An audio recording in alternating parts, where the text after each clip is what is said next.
আসসালামু আলাইকুম, শুভ সকাল। এখন আমরা আছি চন্দ্রগিরি কেবল কার স্টেশনে। একটু পরে টিকিট কাটবো। গতকালকে রাতে আমরা পোখারা থেকে কাঠমান্ডু চলে আসি রাত্রেবেলা বাসে করে। জার্নিটা ছিল ভালোই ছিল, সুইফট হলিডেজ বাস ভালো। আর এখন আমরা চন্দ্রগিরি হিলের টপে উঠবো। হিমালয় তো দেখতে পারেনি, বারবার বলতেছি, দেখি হিমালয় দেখা যায় কিনা। জায়গাটা খুবই সুন্দর আর অনেক ফ্রেশ, পরিষ্কার। অনেক মানুষ আসতেছে, গাড়ি করে আসতেছে, বাসে গ্রুপে করে আসতেছে, প্রচুর মানুষ। দেই টিকিট কাটি, উপরে যাই, দেখি কি অবস্থা। ঠান্ডা আছে এই জায়গায় অনেক। শীতের কাপড় তো অবশ্যই লাগবে, যারাই আসবেন শীতের কাপড় অবশ্যই আনবেন।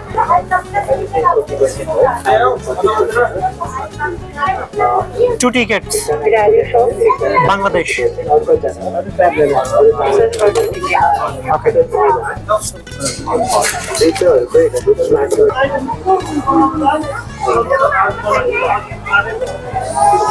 2640 রুপি দুইজনের টিকিট। বাংলাদেশ থেকে জিজ্ঞাসা করলো কোন কান্ট্রি, বাংলাদেশ। দুইজন 2640 রুপি হলে একজন 1320 রুপি করে।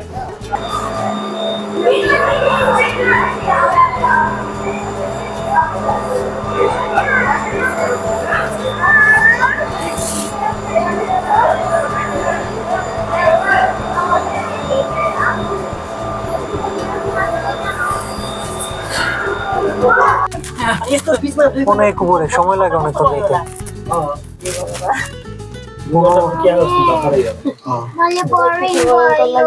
10 মিনিট তো মিনিমাম লাগে মনে হয়। টাইম ধরে নেই, কয়টা বাজে উঠলাম টাইম ধরে নেই।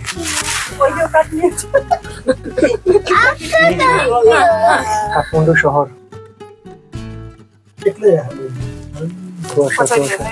অনেক এদিক দিয়ে খোলা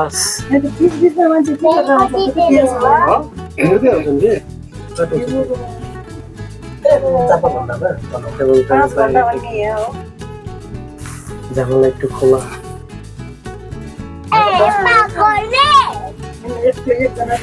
হিমালয় কি দেখা যায়? এগুলো কি মেঘ না হিমালয়? মেঘ। হিমালয় দেখা যায়। ওই টপ দেখা যাচ্ছে, উপরে টপ দেখা যাচ্ছে। এটা মনে হয় মালামাল ক্যারি করার গাড়ি, মালামাল ক্যারি করার গাড়ি। এখানে টাওয়ারটা ক্রস করার সময় একটা ঝাঁকি মারে, তারগুলো অনেক মোটা। একটু ঝাঁকি মারে, কিন্তু এটা ভয়ের কিছু। কিছুক্ষণ আগে আমরা সামনের টাওয়ারটা ক্রস করি। এই সামনের টাওয়ার থেকে ওই উপরে একদম টপে লাস্ট একটা টাওয়ার। এটা অনেক লং, এই টাওয়ারটা অনেক লং, খুবই লং। এবং এই জায়গায় দুই টাওয়ারের মাঝখানে তারটা অনেক উপর দিয়ে গেছে, ভূমির অনেক উপর। নিচে হাঁটার জায়গা আছে, নিচে হাঁটার জায়গা আছে, কিন্তু এটা অনেক উপর। মাঝখানে কোনো টাওয়ারই নেই। সূর্যের আলো খুবই হেভি ভাবে পড়তেছে। টাওয়ারটা খুবই লং, লাস্টের দুইটা টাওয়ার দূরত্ব খুবই বেশি। এত লোড কিভাবে নেয়? অনেক লোড বহন করে। এটা হলো শেষের টাওয়ার, উপরে ওঠার। টাওয়ারটা দেখতে তত মজবুত নাই, একটু ঝুলানো হেলানো পাহাড়ের নিচের দিকে। এখনো ঠিকঠাক আছে, সমস্যা নেই। ক্যালকুলেশন হয়তো বা ঠিক আছে।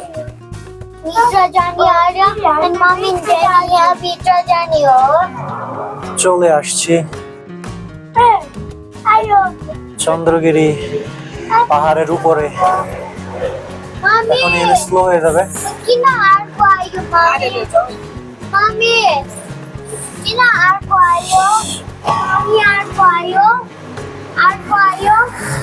খুলে গেল দরজা। চলো আস্তে আস্তে নামো, আসো।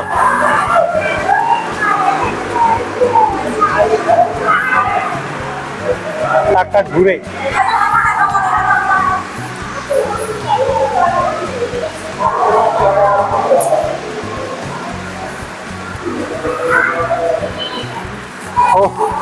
ঠান্ডা আছে, ভালো ঠান্ডা। সাদা মেঘই দেখা যাচ্ছে। আল্লাহ, তুমি আকাশটা একটু পরিষ্কার করে দাও না।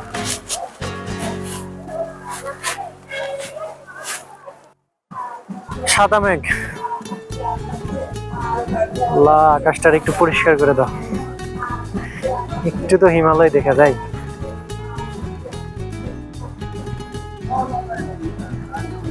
তারগুলা চলমান, কেবল কারের তারগুলা চলমান।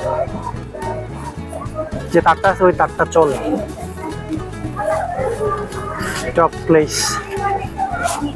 কত ফিট উপরে আছি? ৮,০০০ ফিটের উপরে। ঠান্ডা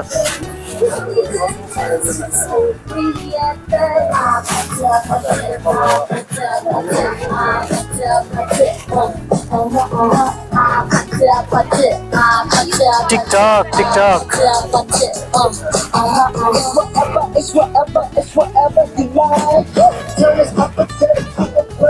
বাচ্চাটা ভালোই নাচতে পারে।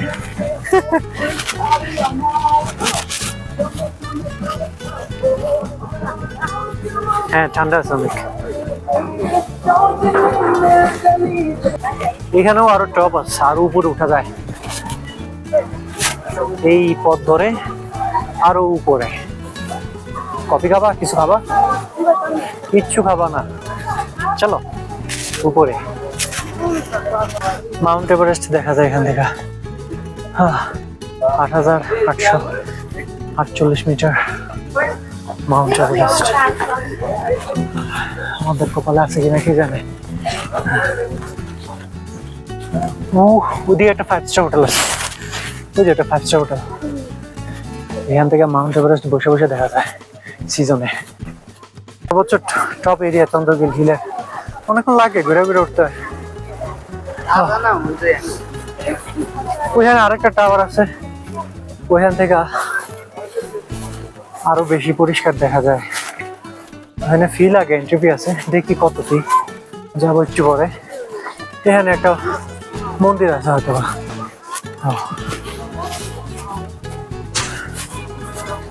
জায়গাটা হেভি।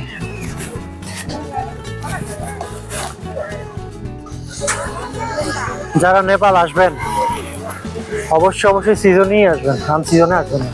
সিজনে আসলে পয়সা একদম সম্পূর্ণ উসুল হবে, সম্পূর্ণ উসুল হবে। মন্দির, টপ ভিউ টাওয়ার। এখানে জিপ লাইনিং আছে, জিপ লাইনিং করা যায়। এই যে এখান থেকে শুরু করে ওই দিকে যায়, শেষ কোন দিকে বলতে পারি না, ওইদিকে যায়। Zip lining, 300 cycling, sky cycling, sky walk, swing, free fall, wall climb, horse রাইডিংও আছে এখানে। বাহ, দারুণ। আরে এখানে তো কবুতর আছে, জালালি কবুতর। এখানে অথবা এই জালালি কবুতরের নাম অন্য কিছু থাকবো, কিন্তু আমাদের দেশের ভাষায় জালালি কবুতর। মন্দিরটা হিন্দুদের মন্দির, ত্রিশূল আছে উপরে। এখানে বৌদ্ধ মন্দির নাই, অথবা বৌদ্ধ সংখ্যা কম নেপালে, হিন্দুই বেশি, সনাতন ধর্মাবলম্বী। এটিএমও আছে এখানে, global IME bank. American express card আছে, আমেরিকান এক্সপ্রেস কার্ড দেখতেছি, ভিসা, মাস্টার্স কার্ড এগুলো আছে। এখানে সবাই পূজা করতেছে, কি করতেছে জানি না, তারা তার ধর্মের কার্যক্রম যা আছে করতেছে। জুতা খুলে উঠতে হয়। এখানে ভজন গীত এগুলাও বাজতেছে। এখানে ভেজ কাউন্টার, তারপরে non veg counter, veg non veg. এই যে কবুতর, সুন্দর কবুতর। দাঁড়াও, তোমার তুমি তারাও কবুতরের সাথে। কবুতর ধরো, একটা ধরতে পারবা কিনা দেখো। হ্যাঁ, আরে আমার বউটা শরীর আজকে সাই দিতেছে না, উপরে উঠতে উঠতেই শেষ। এখানে অনেকগুলা খাবারের দোকান আছে, সুন্দর। Only for staff. আমাদেরকে এদিক দিয়ে যাইতে হবে। রেস্টুরেন্টের পিছন দিক দিয়ে ভিউ টাওয়ারে ঢোকার জায়গা আছে ওইখানে। দেখি এখানে প্রসিডিউর কি। ভিউ টাওয়ারে ওঠার জন্য টিকিট কাটতে হবে। দেখি টিকিট কত? 2 tickets for view tower. 2 tickets for Vita. How does it cost? So it is not here. Huh? You can't see it. No problem. So 100 rupees for two. For 200 rupees, huh? It's many. Huh? 2 tickets are 100 rupees. Yeah, okay. 1 ticket for 50 rupees. Yes, I understood. So, buy one. Take it.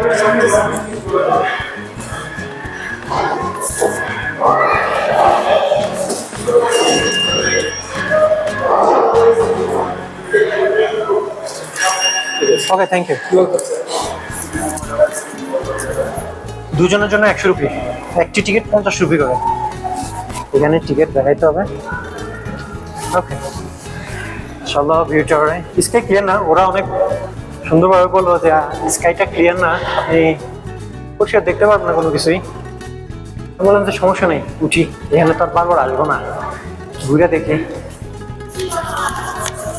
যদি আল্লাহ আকাশ পরিষ্কার করে দেয়, আল্লাহ করতে কি, কোন ফায়াগুনের মালিক, আল্লাহ যদি চায় সব কিছুই সম্ভব। আমরা তো কিছুক্ষণ থাকবো এখানে। পরিষ্কার, একদম নিট অ্যান্ড ক্লিন পুরোটা জায়গা। কেবল কার স্টেশনের নিচ থেকে উপর পর্যন্ত যতক্ষণ পর্যন্ত জায়গা আসলাম, পুরোটাই নিট অ্যান্ড ক্লিন, খুবই পরিষ্কার রাখে, পরিষ্কার পরিচ্ছন্ন আছে, ভালো সুন্দর। Everything is fine here. View tower, উঠতেছি, অনেক হাঁটা লাগে, প্রচুর হাঁটতে হয়।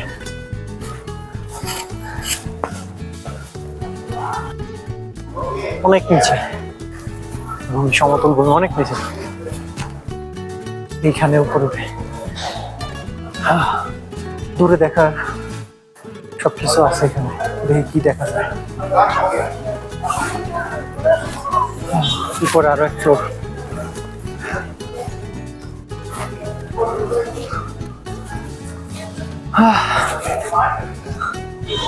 পরিষ্কার আছে সবকিছু। আসো উপরে আসো।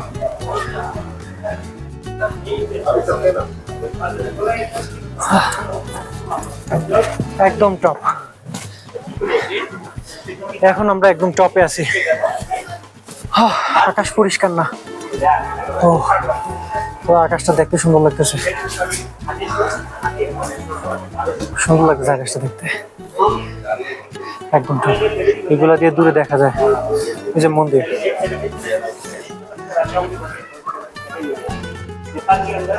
কিছু দেখো, ঘুরে দেখতে পারবো। এটা উপরের দিকে ধরে ফেলছে, একটু নিচের দিকে ধরতে হবে।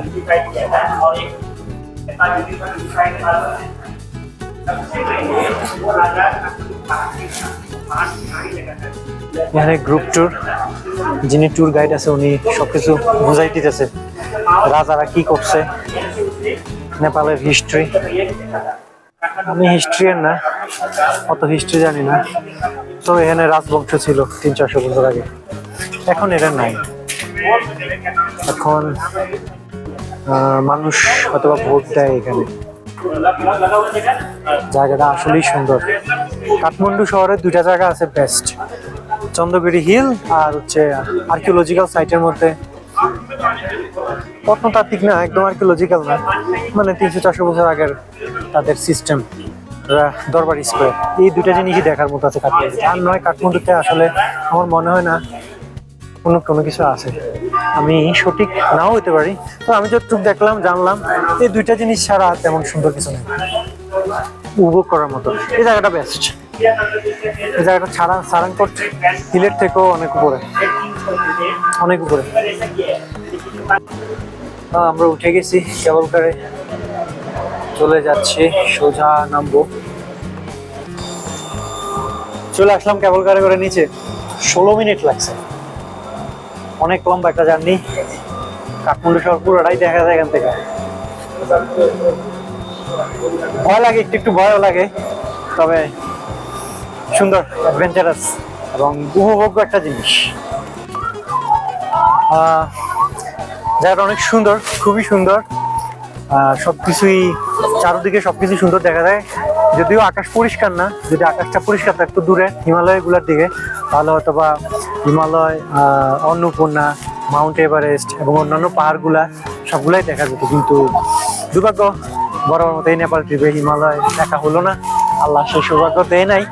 আল্লাহ যদি ভবিষ্যতে রাখে তাহলে দেখতে পারবো। যারা আসবেন নেপাল অবশ্যই অক্টোবর নভেম্বর এই 2 মাসে আসবেন। এই 2 মাসে নেপালিরাই শিওর করছে এখানে যে এই 2 মাসে হিমালয় রেঞ্জ খুব সুন্দরভাবেই দেখা যায়। আর আমরা এখানে আসার অনেকগুলো সিস্টেম আছে। ম্যাক্সিমামই এখানে ট্যাক্সি চলে, ট্যাক্সি রিজার্ভ করে আসতে হয়। আর ট্যাক্সিগুলা ঠিক করার 2টা সিস্টেম আছে। একটা হচ্ছে ইনড্রাইভ অ্যাপে সবচেয়ে ফেয়ার ভাড়াটা পাওয়া যায়, ওইখানেই ভাড়াটা সাজেস্ট করে, ওই সাজেস্ট অনুযায়ী আপনি ভাড়া ঠিক করে আসতে পারবেন। তারপরে ওরা ওই ভাড়া থেকে ইনড্রাইভ অ্যাপে যে ভাড়া দেখায় ওই ভাড়া থেকেও বেশি বলে, কিন্তু আপনি কথা কাটাকাটি করে আসতে পারবেন। এখানে বার্গেনিং করা যায়, বার্গেনিং করতে কোনো অসুবিধা নেই। ড্রাইভাররা যেমনি পারে এমনি টাকা ঘষানোর চেষ্টা করে, কিন্তু এই জায়গাটাতে হার্ড থাকা উচিত ড্রাইভারদের সাথে, এবং তারা এটা নর্মাল, তাদের কাছে এটা নর্মাল। আপনি হার্ডভাবেও যদি তাদের সাথে বার্গেনিং করেন সমস্যা হবে না। কি মনে করবে বা কি হতে পারে, আমরা আরেক দেশের ট্যুরিস্ট, হ্যাঁ খারাপ মনে করবে কিনা, এরকম কোনো কিছু প্রবলেম হবে না। আরেকটা হচ্ছে আপনি অ্যাপ ছাড়া নিজে নিজে দামাদামি করে আপনি এই গাড়ি ঠিক করে আপনি আসতে পারেন, কিন্তু সেটা লস হয়। ইনড্রাইভ অ্যাপে দেখে নেওয়া ভালো, যে জায়গায় যান নেপালের ইনড্রাইভ অ্যাপে আপনার ভাড়াটা সঠিক ভাড়াটা দেখায়। তো আমরা এখানে আসছি ইনড্রাইভ অ্যাপে থামেল থেকে, আমরা থামেল ছিলাম, থামেল থেকে এই জায়গার ভাড়া দেখাইতেছিল 800 রুপি সামথিং। তো আমরা ড্রাইভারকে 1000 করে 2000 রুপি যাওয়া আসা, কারণ আমরা এখানে 3 ঘন্টার মতো আসছি, স্টে করতেছি থামেল থেকে এখানে আসছি গাড়ি করে, গাড়ি এখানে অপেক্ষা করতেছে। আমরা 3 ঘন্টা বা 4 ঘন্টা থাকলেও এটা ড্রাইভারের সাথে কথা বলে নিলে হবে, রিজার্ভ, একদম রিজার্ভ। হ্যাঁ 2000 টাকা আমরা চুক্তি করে আসছি, আমরা আসা যাওয়া 2000 টাকা, আমরা 3 ঘন্টা 3.5 ঘন্টার মতো এই জায়গায় থাকবো। সো এরকম ভাবে খোঁজ নিয়ে আসাটা ভালো, মানে ড্রাইভারদের সাথে কথা, কারণ এখানে যে খরচটা বেশি হয়, খরচটা বেশিরভাগ খরচই হচ্ছে গাড়ি ভাড়ার খরচ, গাড়ি ভাড়ার খরচটাই বেশি। এই গাড়ি ভাড়ার খরচটা যদি কমানো যায় সব জায়গার মধ্যে, তাহলে নেপাল ট্রিপের কস্ট আসলে অত বেশি না, হোটেল ভাড়াও অত বেশি না, খাবার দাবার খরচ অত বেশি না। খাবার দাবার একটু সমস্যা আছে, প্রবলেম আছে আমাদের, আমরা তো মুসলিম, আমরা তো হালাল খাইতে হয় সব জায়গায়, এখানে খাবার একদমই ডিফারেন্ট। এখানে পরোটাও নাই, রুটিও নাই, হালাল খাবার খোঁজাটা একটু কঠিন আছে। থামেলে পাওয়া যায়, একটু খুঁজতে হয়, তবে আমাদের টেস্টের খাবার পাওয়াটা একটু কঠিন, খাবারে একটু সমস্যা আছে, প্রবলেম আছে। আর নয় ওভারঅল জায়গাগুলো খুব সুন্দর। আসলে গ্রুপ ট্যুর করার জন্য যারা ছেলেরা আছে, গ্রুপ ট্যুর করার জন্য এই জায়গাটা বেস্ট। অনেকগুলা অন্নপূর্ণা সার্কিট রেঞ্জে গ্রুপ ট্যুর করা যায়, ট্রেকিং করে 4-5 দিন লাগে। মাউন্ট এভারেস্ট বেস ক্যাম্পেও যাওয়া যায়, প্যাকেজ আছে, নিজেরা অ্যারেঞ্জ করে যাওয়া সম্ভব। এজেন্সির মাধ্যমে খরচ বেশি পড়ে, 20-30 হাজার টাকা বেশি পড়ে, ওটা ওদের লাভ আছে। কিন্তু এখানে আসা আমি নিজেই প্রসেস করে আসছি, ভিসা অনারেবল ভিসা, জাস্ট একটা ফর্ম পূরণ করে আসলে বাংলাদেশ থেকে অনারেবল ভিসা ফর্ম পূরণ করে আসলে এটা এয়ারপোর্টে দিলে ভিসা স্টিকার দিয়ে দেয়। এটা খুবই সহজ, কোনো ফি নাই, 15 দিন 30 দিন পর্যন্ত ভিসা ফ্রি। আর হচ্ছে বিমানের টিকিট, যে কোনো জায়গায় টিকিট, যে জায়গাটা আমাদের দেশে সব জায়গাতেই বিমানের টিকিট কাটার দোকান আছে, এজেন্ট আছে, ওখানে কাটা যায়, এটা ইজি। 1 মাস আগে কাটলে কম দামে পাওয়া যায়। আর হোটেল বুকিং, আমি সবগুলো হোটেল বুকিং agoda.com থেকে মানে করেছি। আমার ডুয়াল কারেন্সি কার্ড লাগে, ডুয়াল কারেন্সি কার্ডে এন্ডোর্স করিয়ে তারপর বুকিং করছি। একটা হোটেল শুধুমাত্র আগে পেমেন্ট নিয়েছে, আর বাকিগুলো সব এখানেই পেমেন্ট করছে। মানে ইজি আছে, অ্যাক্সেস সবকিছু ইজি আছে। যারা ইন্টারনেট অ্যাক্সেস করতে পারে, কম্পিউটার ইউজ করতে পারে, তাদের জন্য এটা খুবই সহজ। একটু রিসার্চ করলে অনেকজনের ভিডিও আছে, সিলভিয়া আপু এবং সাদমান ভাইয়ের ভিডিও, ওনাদের ভিডিওতে অনেক ওভারঅল সুন্দরভাবে সব কিছু এক্সপ্লেইন করা হয়েছে নেপাল বিষয়ে, একদম A to Z। ওনাদের ভিডিওগুলো দেখলেও আপনি মানে খুব সুন্দরভাবে বুঝে যাবেন। যারা নতুন আসতেছেন, যারা নতুন আসবেন বা আসতে যাচ্ছেন, তাদের জন্য খুব সহজ হবে, ইজি প্রসেস, খুব কঠিন না, আর খরচ খুবই কম। বিমান ভাড়াটাই বেশি, আর নয় খরচ আসলেই কম। বাংলাদেশের, আবারও বলি, বাংলাদেশের সাজেক, রাঙ্গামাটি, বান্দরবন সবকিছুর এক্সপিরিয়েন্স এই নেপালে আছে। আমরা সারাংকোট পাহাড়ে 2 রাত্র ছিলাম, তারপর পোখারাতে 1 দিন ঘুরি, রাত্রে থাকি নাই, রাত্রে চলে আসছি কাঠমান্ডু। আর এই কাঠমান্ডুতে আমরা 1 দিন রাত্রে থাকতেছি। এখানে আমরা দরবার স্কোয়ার ঘুরবো, আর আজকে এখানে আমরা চন্দ্রগিরি হিলটা গুলো, খুবই সুন্দর, অসাধারণ, মানে দারুণ। মানে যদি এভারেস্ট আর হিমালয় দেখতে পারতাম তাইলে একদম পয়সা সম্পূর্ণ উসুল হতো। এই হলো ওভারঅল। আশা করি সবার কাছে ভালো লাগবে। ভুল টুটি থাকলে, যদি ভুল টুটি থাকে, কোনো রং ইনফরমেশন থাকে, তাহলে ভুল টুটি অবশ্যই ক্ষমা করুন এবং ধরিয়ে দেবেন। থ্যাংক ইউ, আসসালামু আলাইকুম।